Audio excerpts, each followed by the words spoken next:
Eran años de ilusión y banderas de morado, los versos de los sin voz, gritos de Lorca y Machado, obuses que roban el sueño.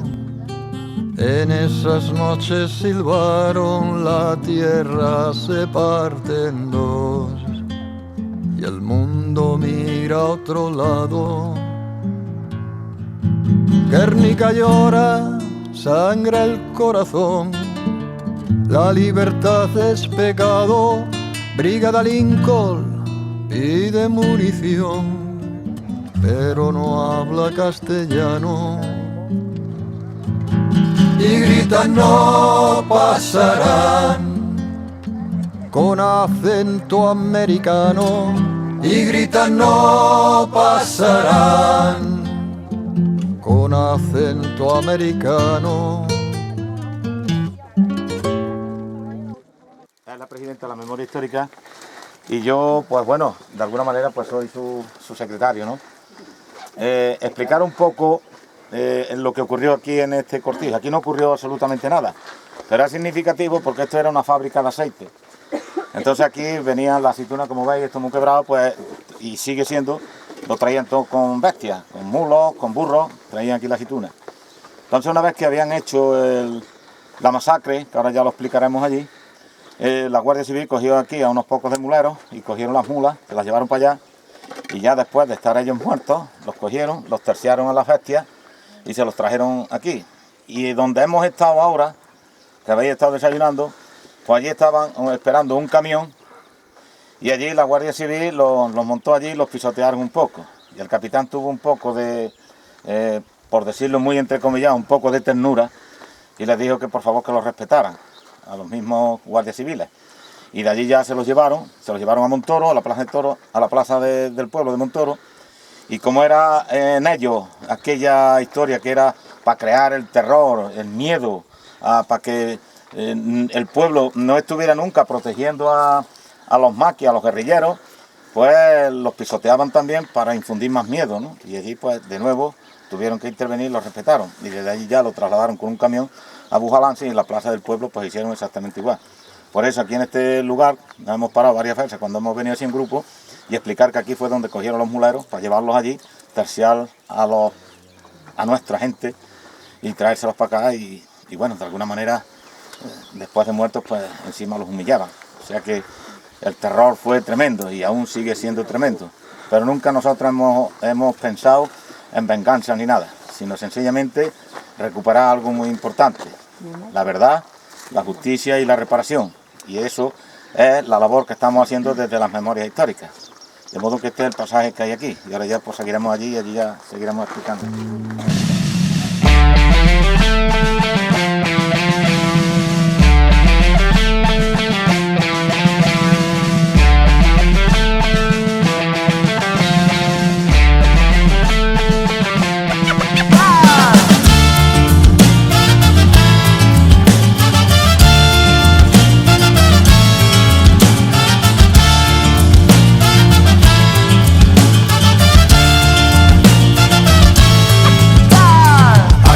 De Alberti, conciencias despierta.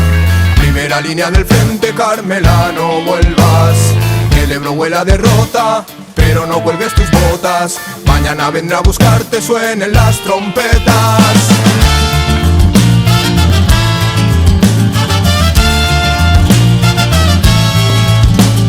La pasión del brigadista cruzando el mapa. Para siempre quedará la foto de capa. Abandonado al exilio en aquella cuneta. Mañana vendrá a buscarte, suenen las trompetas.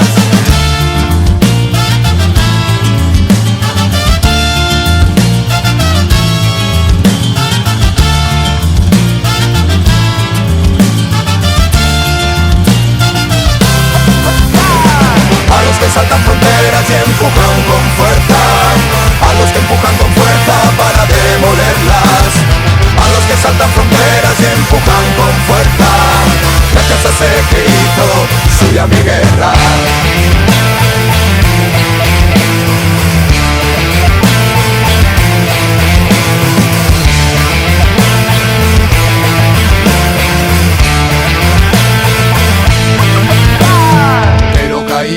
noche y solos tras el muro. Vieron acercarse al monstruo, se esfumó el futuro. Cuentan que los que perdieron vieron llorar a la luna. Los hijos de la derrota os debemos una.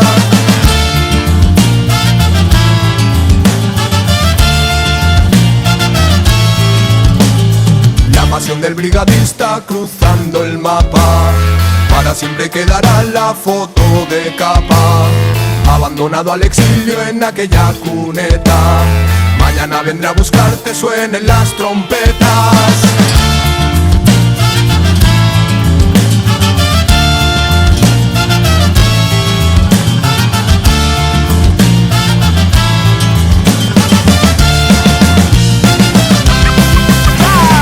A los que saltan fronteras y empujan con fuerza. A los que empujan con fuerza para demolerlas. A los que saltan fronteras y empujan con fuerza. Gracias a ese que hizo suya mi guerra. A los que saltan fronteras y empujan con fuerza. A los que empujan con fuerza para demolerlas. A los que saltan fronteras y empujan con fuerza. Gracias a ese que hizo suya mi guerra.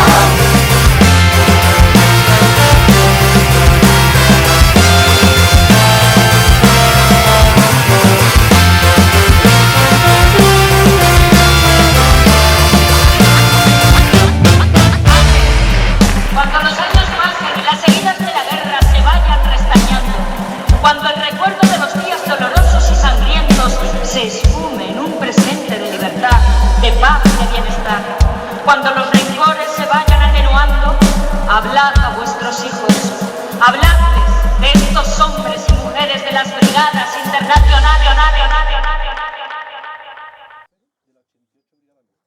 Por llanuras y montañas, guerrilleros libres van, los mejores luchadores del campo y de la ciudad. Los mejores luchadores del campo y de la ciudad. Ni el dolor ni la miseria. Bueno, vamos a explicar un pequeño pero profundo pasaje de lo que concretamente ocurrió aquí. Porque la historia de los maquis, la historia de los grupos guerrilleros en todo el entorno de España fue muy amplio, muy heterogéneo. No solamente eran grupos guerrilleros anarquistas, no solamente eran grupos guerrilleros comunistas, ni solamente eran grupos guerrilleros socialistas y otros republicanos no afiliados a ningún partido o sindicato, sino que hubo una gran heterogeneidad de grupos guerrilleros. Y hoy, pues bueno, nos vamos a basar concretamente en los hechos que ocurrieron aquí esa noche.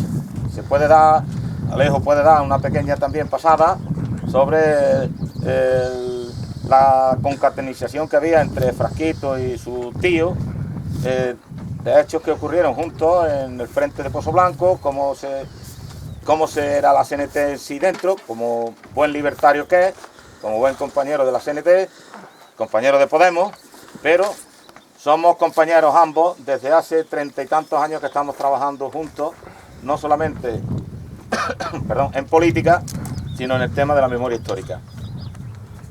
Una memoria histórica que todos, como hemos hecho en esta jornada, y permitirme que dé una pequeña explicación de lo que hemos hecho en Bujalance, hemos conseguido que en estas jornadas, que han sido 3 días, jueves, viernes y sábado, hemos conseguido algo que creo que, no sé si se habrá conseguido en todas partes, pero conseguimos que todos los grupos políticos con representación parlamentaria a nivel estatal, más un grupo independiente en el ayuntamiento, que no sabemos en qué agua están nadando ahí entre dos aguas, estuvieron allí, y el comandante jefe del puesto de la Guardia Civil, el subteniente Antonio Porcuna, estuvo también allí con nosotros. Y cabe destacar las declaraciones de este hombre cuando en el documental Dejadme llorar vio las explicaciones de Francisco Moreno, de Arcángel Berman, de los reportajes que todos creo que los que hayáis visto es impresionante, pues él mismo desconocía ciertos datos de lo que había ocurrido. Y él de alguna manera nos declaró a nosotros que la Guardia Civil y él se habían sentido y se siguen sintiendo utilizados por los distintos regímenes, tanto por Franco, que era los que lo utilizaba para hacer los crímenes de lesa humanidad contra el pueblo llano, que el único pecado que tenían era haber luchado y seguir luchando por las libertades democráticas y los derechos republicanos. Ese era su único pecado. Y contra eso el franquismo utilizó a la Guardia Civil y a los locos enaltecidos en aquella época de la Falange. Bueno, pues hemos conseguido que todo eso se concatene en Bujalance y la memoria histórica ha sido asumida por todas las fuerzas políticas, desde Ciudadanos hasta el PP, pasando por Podemos, Izquierda Unida y el PSOE y el Grupo Independiente. Cosa que creo que ha sido un trabajo de todos que nunca se ha dado en Bujalance. Nunca ayer en las tumbas, cuando 3 niños leyeron 3 poesías, aquello fue algo impresionante. Y entonces asumieron todos los grupos la memoria histórica y concretamente en Bujalance, y esperemos que más allá de la frontera de Bujalance y de Andalucía asumieron como suya también aquellos hechos y están dispuestos a trabajar para que esto no ocurra más y restaurar el daño tan tremendo que se le hicieron a aquellos compañeros, por ejemplo, los que aquí hoy estamos. Bueno, pues diciendo esto, haberme permitido que haya sido un poco extenso, pero en pocas palabras no se puede explicar todo, ¿verdad? Bueno, pues aquí, la noche del día 4 de febrero concretamente, de enero, ya había habido un cierto movimiento de topos, de traidores, dentro del propio grupo, porque el grupo de los huiles, su primera etapa fue desde esta zona hacia arriba hasta Villanueva de Córdoba, donde tenían contacto con Julián Caballero, que fue el comandante jefe del 5º Cuerpo de Ejército Guerrillero en el Barranco de la Huesa, que fue donde murieron. Bueno, pues hasta allí llegaba el contacto con ellos. De allí tuvieron un gran tropiezo, una vez que se unificaron aquí, y hubo un chivatazo también y murieron más de 40 guerrilleros del grupo de los huiles por esta zona. Entonces se trasladaron hacia la zona de Bujalance, pero buscando hacia Jaén, nunca hacia la campiña, siempre hacia Jaén, que era su... Y allí se encontraron con un elemento. Pero dentro del grupo de guerrilleros, de los 3 hermanos huiles, tenían cada uno su propio ser. Frasquito era el líder de los 3. Pero el ideólogo y el estratega era el Sebastián. Y por decirlo de alguna manera, el más revolucionario, el más valiente o algo así, era el Juan, ¿no? Y siempre Sebastián le decía a Frasquito, cuando se le incorporaban algunos, ese me gusta, ese no me gusta. Bueno, pues en la zona de Villanueva de la Reina se metió un elemento, el Abisinio, que era un ladronzuelo común. Y entonces él se metió ahí en la guerrilla y la propia Guardia Civil lo utilizó como topo. Había otro personaje que ahí es donde nos cabe la duda y estamos tratando de seguir hilvanando datos para ver si él fue también uno de los culpables. Tenemos ciertas sospechas. Los historiadores dicen que no, pero nosotros tenemos ciertas sospechas. ¿Por qué? Porque tenemos contactos con los familiares directos, la hermana, que ya murió también, María Josefa, de los 3 hermanos, y de gente que tenía aquí una casilla, por ejemplo, aquella casilla que veía allí arriba, en aquel cerro, allí es donde tenían ellos el arsenal de armas. Aquí tenían 2 pistolas y 4 cosas. Bien, pues, en ese intervalo de tiempo, el asalto aquí se fraguó donde hemos estado desayunando, en la Molina de Corchado, que se llama ese barranco. Eso era un molino, una fábrica de aceite, pero además era una venta, porque era entre Cardaña y Montoro. Pues ahí se gestó el asalto aquí esto. Porque entre otros sabemos seguro que el Abisinio sí, el otro estamos ahí a media. Y ahora diré por qué a media. Una vez que llegó esto, pues aquí había una familia, una mujer, tenía su hija, y ya estaba cercado esto. Había 3 cercos de guardias civiles. Entonces el Sebastián, que venían de un asalto a un cortijo, perdón, un asalto no, intentaron entrar en un asalto y el propio Sebastián no quiso que se entrara porque no le golía bien. Al entrar allí en el cortijo había un destacamento de guardias civiles allí metidos dentro y al abrir la puerta, unas puertas grandes, le pegaron un cerrojazo de tiro y allí murió el Juan, el más chico de los 3 hermanos.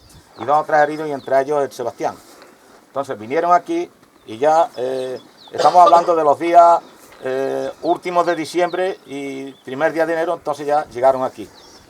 Claro, como no tenían posibilidades de que los enlaces, las personas que le ayudaban aquí a traerle alimentos y cosas, ya no tenían medicina para curarle la herida que tenía.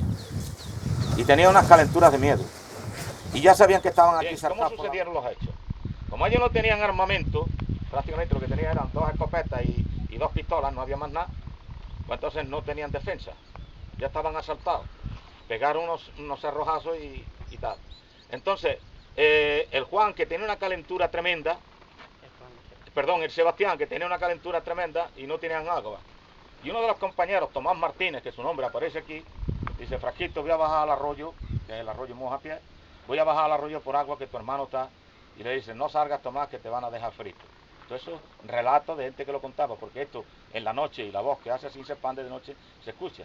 Yo no sé si sabéis, allí en Montalbán si hay ese refrán que dicen que en los olivares callares, ¿verdad? Bueno, pues entonces eso se escuchaba. Y al salir este Tomás Martínez de la casa, al salir restando por el suelo, bom, le pegaron 2 cerrajazos y se lo quedaron quietos. Entonces, viendo ya la posibilidad de que de ninguna de las maneras ellos podían tener ya posibilidad alguna de escaparse, pues también se teoriza, y creemos que sí, eso sí es efectivo porque lo demuestran los tiros donde los tenían ellos, se mataron. Y el último tiro que hubo fue el de Frasquito, y Frasquito fue el que los mató. Y sonaron 8 disparos, no 9, porque aquí aparecen 9, fueron 8, porque el Juan ya no estaba aquí. Pero al Juan lo hemos dado siempre, física, histórica y de todas las formas lo hemos dado como que murió aquí, pero no fue así. Entonces sonaron 8 disparos.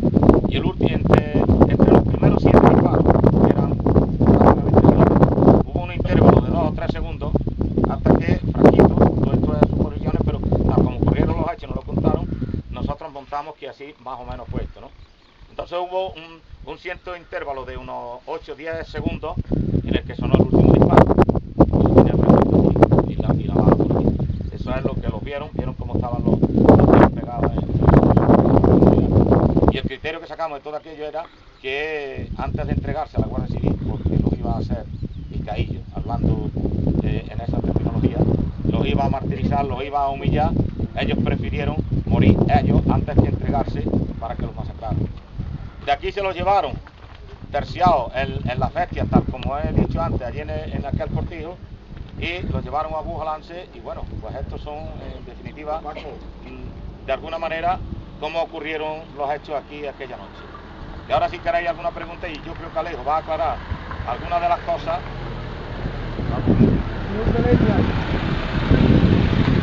Algunas de las cosas que interiormente sucedieron, unos hechos durante la guerra, durante la fratricida guerra civil, que como todos sabemos fue hecha por el general Franco el día 17 de julio, no el 18, el día 17 de julio, dirigido desde Ceuta, Melilla hasta Canarias, y el día 18 se proclamó el golpe fascista de Franco, que fue económicamente potenciado por la derecha caciquí española, potenciado, como todos sabemos, por Hitler y por Mussolini, ¿no?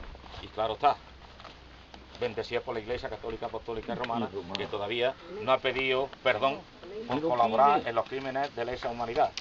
Entonces yo aquí me callo y ahora Alejo que diga si algo tiene que decir sobre la historia de su hermano. Y ahora si queréis hacer las preguntas que estimáis oportunas. Bueno, básicamente Paco ha relatado los hechos concretos del lugar. Pero claro, eso se circunscribe dentro de un círculo mucho más amplio. Y cuando se produce el hundimiento de los frentes en toda la zona central de la península, y sobre todo en esta zona de Sierra Morena, donde el fascismo nunca llegó a hundir los frentes, nunca pudieron romper los frentes. Básicamente el frente se abrió en el 36, en noviembre, diciembre del 36, se formó los frentes en la zona del sector operativo de Pozo Blanco, y termina la guerra y nunca el fascismo pudo romper el frente de Pozo Blanco. Allí era el sector operativo de la 88 Brigada Mixta y otros cuerpos de ejército. Y en el 39, cuando termina la guerra, lo único que se hace es abandonar trincheras y nunca llegaron a entregar armamento, etc. Todo se circunscribe dentro de un acuerdo internacional en que las potencias que forman los aliados en la Segunda Guerra Mundial, Estados Unidos, Inglaterra, Francia, llegan a un acuerdo porque la Francia ocupada por Vichy carece de partisanos como en la Europa del Este, unos partisanos que sean capaces de hacer frente a las tropas de Hitler. Tenemos que tener en cuenta que Vichy, primero el gobierno socialista y posteriormente ya el gobierno fascista de Vichy, a los republicanos españoles que atraviesan la frontera de los Pirineos los internan en campos de concentración como a perros, que nada tienen que ver, nada tenían que envidiar a los campos de concentración nazi. A nuestros hermanos y nuestros compañeros y camaradas republicanos en Francia los tenían en alambradas y custodiados como si fuesen perros rabiosos. Pues precisamente todos esos camaradas, compañeros, fueron los que organizaron la resistencia contra el invasor nazi. No solamente tuvieron 3 años de guerra contra el fascismo en España, sino que además fueron los que, al grito de ¡Viva la República Española!, liberaron París de la mano de los nazis. Fueron españoles en la división Leclerc los que echaron a los nazis de Francia, de París. Dentro de ese contexto había un compromiso, un acuerdo por el cual los aliados, tras liberar Francia de los nazis, seguirían liberando a España de la dictadura de Franco. Y todos nuestros compañeros estaban resistiendo, manteniendo la resistencia armada contra el fascismo en el interior para generar la fuerza de choque necesaria como partisanos para luchar, ayudar a que los cuerpos de ejército de los aliados pudiesen liberar España del yugo fascista. Entonces, eso se circunscribe, esa es la circunscripción general. Finalmente, como todos sabemos, los aliados nos utilizaron a todos para sus, llamémoslo, intereses, tejemanejes, llamémoslo como quieran. Ellos prefirieron un fascismo en España donde nos tuvieran sometidos durante 40 años como duró la dictadura, y sencillamente hemos sufrido pues el olvido, la ignominia, y hemos sido pues el pueblo del sur de Europa más libre, más limpio, más generoso, y que como tal hemos sufrido pues los invites del fascismo internacional, que quieran reconocerlo o no quieran reconocerlo, el fascismo tiene muchas caras, y algunas caras del fascismo son la iglesia, la burguesía, etc. Entonces el fascismo tiene grados.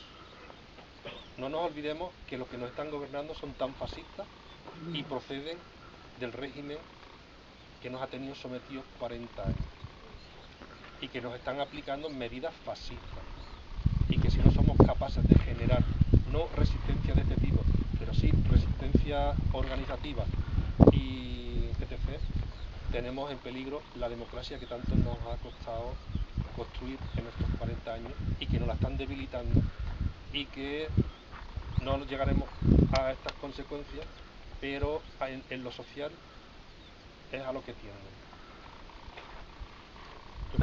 Si alguien Francisco Valés es una poesía, es autor de las poesías que se han leído en las distintas sepulturas. Más o menos, Paco, yo lo he explicado todo, ¿no? Es algo mucho más amplio. Pues claro, una poesía es una historia sintetizada, resumida, ¿no? Pero vamos a intentar describirla lo mejor posible y leerla con las dificultades que es leerlo aquí. Pero bueno, era noche cerrada, de principios de enero. Helada y fría como mis pensamientos. Los lobos aullaban en los cerros, rompiendo el silencio. Los búhos, quiero aclarar, esto es una metáfora, cuando digo los búhos y alimañas, porque los cazaron como si fueran alimañas, cerraban el cerco. No eran, es una metáfora, ¿no? Que hay que entender. Vamos a ver. Lobos y alimañas, los búhos y alimañas cerramos el cerco orientándose al fuego porque se supone que estaban aquí con una hoguera para calentarse, porque era enero, ¿no? Ese es el fuego, no el fuego de tiros ni nada de eso. Si no se explica, pues a veces no se comprende la metáfora de lo que quiero decir.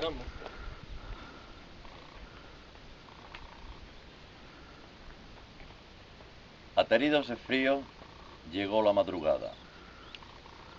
Las alimañas habían cerrado el cerco. Estábamos copados, sin salida. La muerte era inminente o el martirio. Imposible enfrentarse a tanto picoleto. La suerte estaba echada. O morir luchando, o quitarnos la vida y no darles la gloria de vencernos. La decisión fue clara. Sonaron 8 disparos que aún retumban por aquellos cerros. El resto lo sabéis, el final lo sabéis. Solo encontraron guerrilleros muertos sin poder alcanzar lo que soñaron. Salud y república.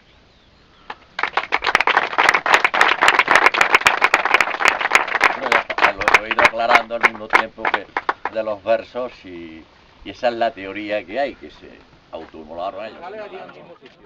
Por llanuras y montañas, guerrilleros libres.